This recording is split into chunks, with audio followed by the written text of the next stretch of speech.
से छुटकारा मिला, न बुनियादी सुविधाओं से कोई निजात मिली, न कोई बुनियादी सुविधाएं मिल पाई हैं। मुझे याद है अध्यक्ष महोदय,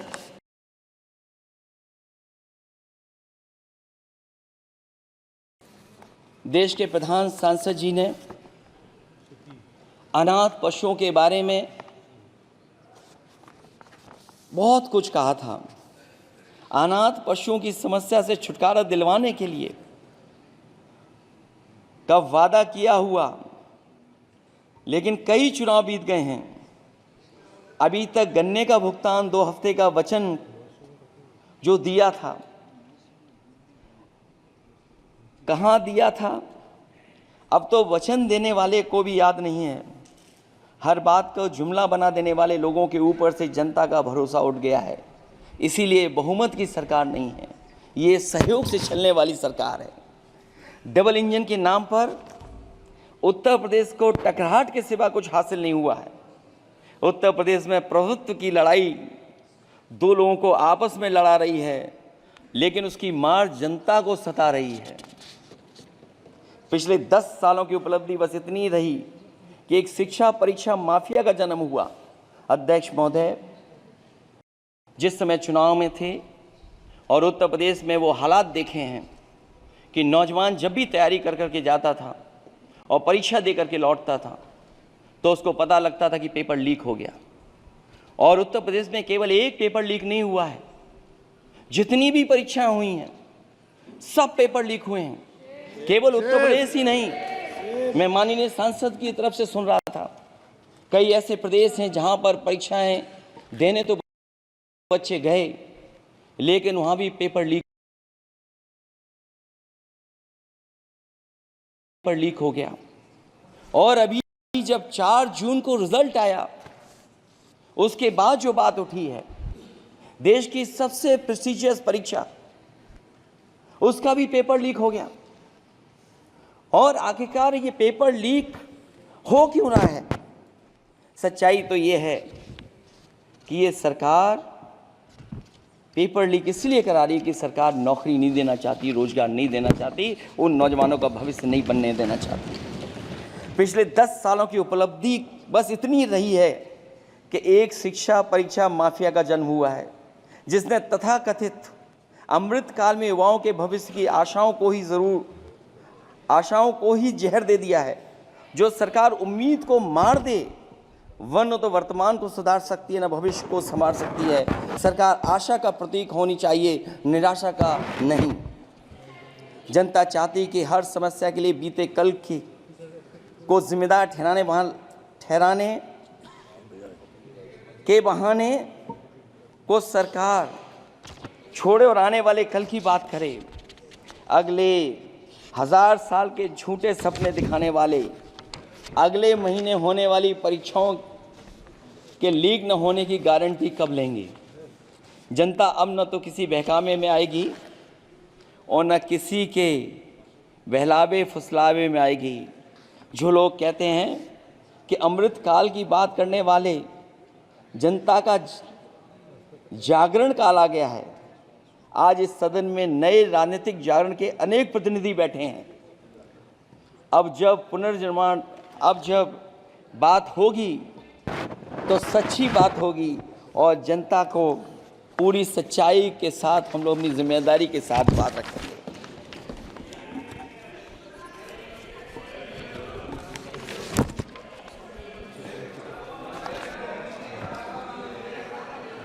अध्यक्ष महोदय, एक जीत और हुई है, एक जीत और अध्यक्ष महोदय हुई है। मैं जानता हूं सत्ता पक्ष बैठे वाले लोग समझ गए होंगे। अयोध्या की जीत भारत के परिपक्व मतदाता की लोकतांत्रिक समझ की जीत है। और हम तो अध्यक्ष महोदय यही सुनते आए हैं, होए वही जो राम रची राखा, यह है उसका फैसला। अध्यक्ष महोदय, होई वही जो राम रची राखा, यह है उसका फैसला जिसकी लाठी में नहीं होती आवाज। जो करते थे किसी को लाने का दावा, वो हैं खुद किसी के सहारे के लाचार।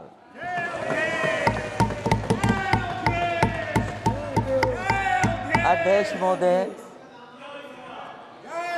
मैं फिर कह देना चाहता हूं, होई वही जो राम रची राखा, यह है उसका फैसला जिसकी लाठी में नहीं होती आवाज। जो करते थे किसी को लाने का दावा, वो हैं खुद किसी के सहारे के लाचार। हम अयोध्या से लाए हैं उनके प्रेम का पैगाम, हम अयोध्या से लाए हैं उनके प्रेम का पैगाम। जो सच्चे मन से करते हैं सबका कल्याण, सदियों में जन जन गाता है जिनके गान। अभय दान देती जिनकी मंद मंद मुस्कान, मानवता के लिए उठता जिनका तीर कमान। अध्यक्ष महोदय, जो असत्य पर सत्य की जीत का है नाम, उफनती नदी पर जो बांधे मर्यादा के बांध, वो है अवध के राजा पुरुषोत्तम प्रभु राम। हम अयोध्या से लाए हैं उनके प्रेम का पैगाम।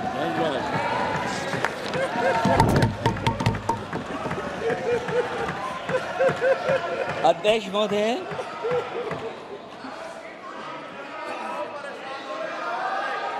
अध्यक्ष महोदय, कुछ बातें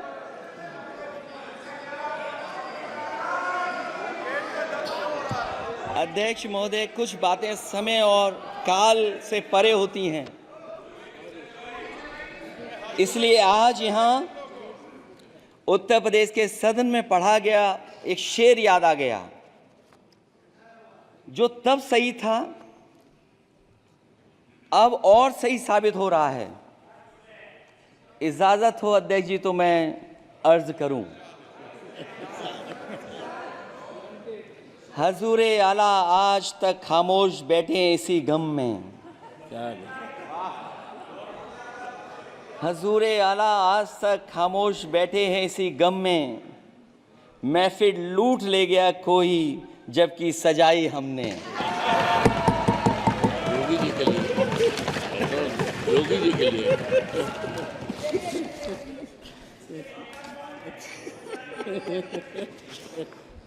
अध्यक्ष महोदय,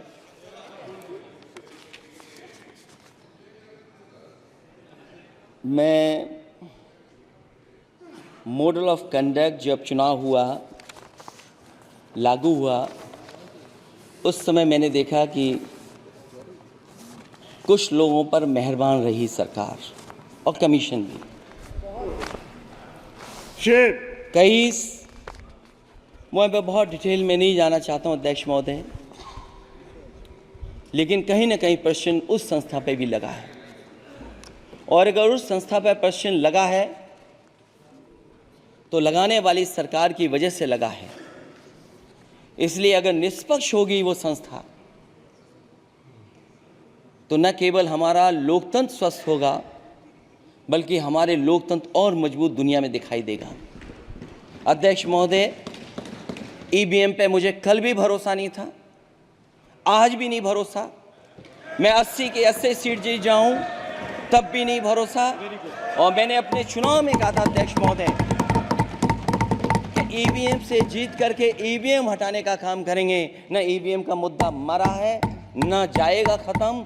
जब तक ईवीएम नहीं हटेगी हम समाजवादी लोग उस बात पर अड़ग रहेंगे। उत्तर प्रदेश अध्यक्ष महोदय वो प्रदेश है जिसने सरकार बीजेपी की बनवाई, एक बार नहीं 2 बार बनवाई, और उसी उत्तर प्रदेश के साथ कितना बड़ा भेदभाव, उत्तर प्रदेश के साथ बड़ा भेदभाव। मुझे याद है वो दिन जब प्रधानमंत्री जी एयरफोर्स के सबसे भारी वाहन हवाई जहाज से उतरे थे सड़क पर। वो अलग बात है कि उस प्रदेश के मुख्यमंत्री उनके साथ नहीं बैठ पाए थे,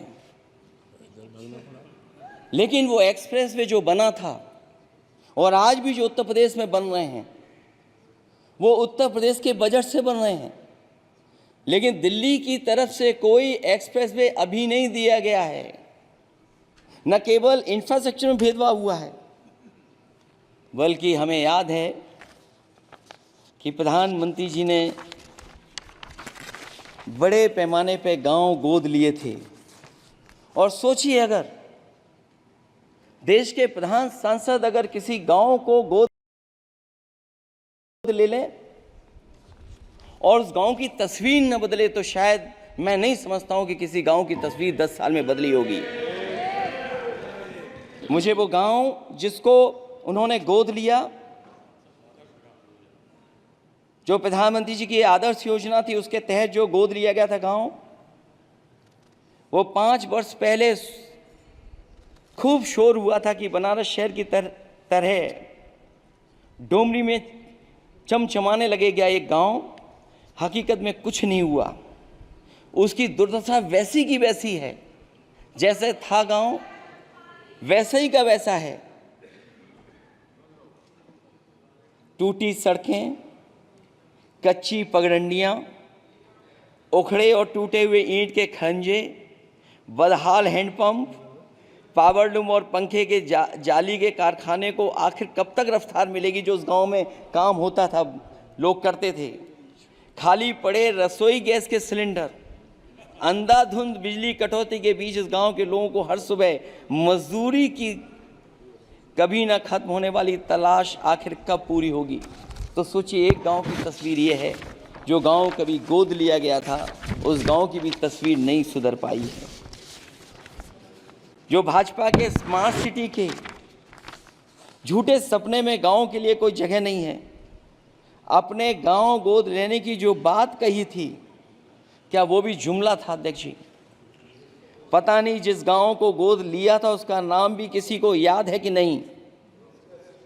मैं नाम पूछ करके किसी को शर्मिंदा नहीं करूंगा, क्योंकि अगर नाम याद है तो ये तो और भी बुरी बात है कि अपने नाम याद रखने के बावजूद भी कुछ नहीं किया।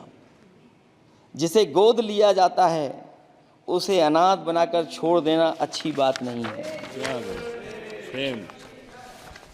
और अगर तस्वीर अध्यक्ष महोदय बदली हो 10 साल में उन तमाम गोद लिए हुए गांवों की, तो मैं सत्ता पक्ष के लोगों से कहूंगा जरूर इस सदन में बात रखें, जरूर बताएं आप। जो बात कभी अध्यक्ष महोदय कास्ट सेंसस की उठी थी, हम उस कास्ट सेंसस के पक्ष में हैं कि बिना कास्ट सेंसस के सामाजिक न्याय संभव नहीं है। सबको हक दिला पाना मुश्किल है। अध्यक्ष महोदय, राष्ट्रपति जी के अभिभाषण में अग्निवीर को लेकर के जो चिंता विपक्ष की थी और देश के नौजवानों की थी, वो चिंता वैसी की वैसी बनी है। अध्यक्ष महोदय, मैं ये कहना चाहता हूँ, मैं खुद मिलिट्री स्कूल से पढ़ा हूँ। मेरे साथ के बहुत बड़े पैमाने पे लोग फौज में हैं। मैंने समय समय पे जो मेरे साथ पढ़े जो सीनियर थे उनसे भी जानकारी हासिल की है। बड़े बड़े ऑफिसर से मैंने पूछा है, वो शायद आपको न बता पाएँ, लेकिन दबी जुबान में उन्होंने कहा है कि देश की सुरक्षा के साथ अग्निवीर जैसी व्यवस्था लागू करने से समझौता हो रहा है।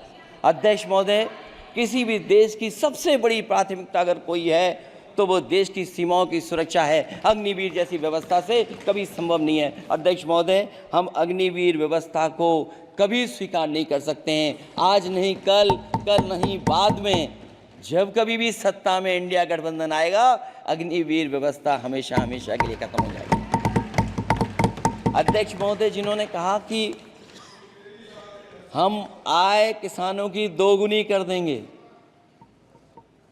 आज किसान पूरा देश का देख रहा है कि उसकी आय कहाँ दोगुनी हो गई। और जिस तरह महंगाई बढ़ी है, सरकार बताए कि महंगाई इस बढ़ने पे उसकी आय कितनी होनी चाहिए। और जो इंफ्रास्ट्रक्चर की बड़ी बड़ी बातें की गई थी कि एमएसपी लागू करने के लिए एग्रीकल्चर सेक्टर का इंफ्रास्ट्रक्चर तैयार होगा, लेकिन जहाँ तक मैंने उत्तर प्रदेश में देखा है, अगर इस सरकार में एक भी नई मंडी बनी हो तो मुझे सरकार बता दे। अध्यक्ष महोदय, जो इंफ्रास्ट्रक्चर एग्रीकल्चर सेक्टर में बनाने की बड़ी बात कही थी, अगर सरकार की तरफ से एक भी मंडी 10 साल में बनी हो तो ज़रूर सरकार बताए। जो सरकार मंडी नहीं बना सकती है उस पर एमएसपी का भरोसा कैसे कर सकते हैं? जिन्होंने एमएसपी का भरोसा दिलाया था। हम अध्यक्ष महोदय आपके माध्यम से यही कहेंगे कि जो राष्ट्रपति के अभिभाषण में लीगल गारंटी एमएसपी को मिलनी चाहिए थी वो क्रॉप्स को नहीं मिली है। न केवल फसलों को मिले बल्कि हॉर्टिकल्चर क्रॉप्स को भी एमएसपी देने का फैसला हो, जिससे कि हमारा किसान खुशहाल हो सके। साथ ही साथ ओपीएस की बात अभिभाषण में नहीं आई है। ओल्ड पेंशन स्कीम लागू हो जिससे हमारे तमाम सरकारी कर्मचारियों का भविष्य बन सके। और देश की एक बड़ी आबादी जहाँ से मैं चुन करके आता हूँ, उत्तर प्रदेश, जहाँ बुनकर न केवल उत्तर प्रदेश बल्कि देश के कोने कोने में बुनकर समाज के लोग बड़े पैमाने पर रह रहे हैं, लेकिन बुनकरों को जो सुविधाएं मिलनी चाहिए वो भी इस सरकार में नहीं मिल पा रही हैं। जो प्रदेश सरकारों ने कभी बुनकरों के लिए योजनाएं चलाई थीं वो भी अध्यक्ष महोदय बंद कर दी हैं। मैं अंत में इतना ही कहना चाहूँगा कि इस सरकार ने नौजवानों को नौकरी नहीं दी है, नौकरी और रोजगार उनसे छीने हैं, बहुत नौकरी छीनी है। इसलिए मैं कहना चाहता हूं अध्यक्ष जी, इसलिए मैं कहूँगा कि आपके राज में न नौकरी की उम्मीद है न रोजगार, क्योंकि आपने छोटे कारोबारी तक को इतना छोटा बना दिया है कि न तो वो अपना पेट भर सकता है न किसी को नौकरी पर रख सकता है। जो कुछ पद निकलते भी हैं तो उन पर लेटरल एंट्री के नाम से पिछले दरवाजे से कुछ खास संगी साथियों को रख लिया जाता है। आरक्षण का हक नॉट फाउंड सुटेबल के नाम पर हड़पा जा रहा है। और अध्यक्ष महोदय, आरक्षण के साथ इतनी खिलवाड़ किसी सरकार ने नहीं की होगी जितनी खिलवाड़ इस सरकार ने की है। जहां सरकारी नौकरियां नहीं दी जा रही हैं, और सरकारी नौकरियां इसलिए नहीं दी जा रही हैं क्योंकि उन्हें आरक्षण देना पड़ेगा। जिस प्रदेश से मैं आता हूं वहाँ सबसे बड़े पैमाने पे नौजवान बेरोजगार है। और पिछले 10 साल में जो पेपर उन्होंने लीक कराए हैं वो इसीलिए कराए हैं क्योंकि नौकरी ना देनी पड़े, और अगर नौकरी देनी पड़ेगी तो उन्हें आरक्षण भी देना पड़ेगा। ये जानबूझ करके सरकार नौकरी और आरक्षण के साथ खिलवाड़ कर रही है।